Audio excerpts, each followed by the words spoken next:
Magandang hapon, bayan. Narito na ang mga nagbabagang balita sa oras na ito.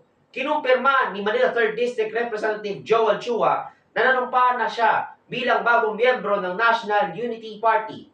Dating miyembro ng Lakas CMD si Congressman Joel Chua.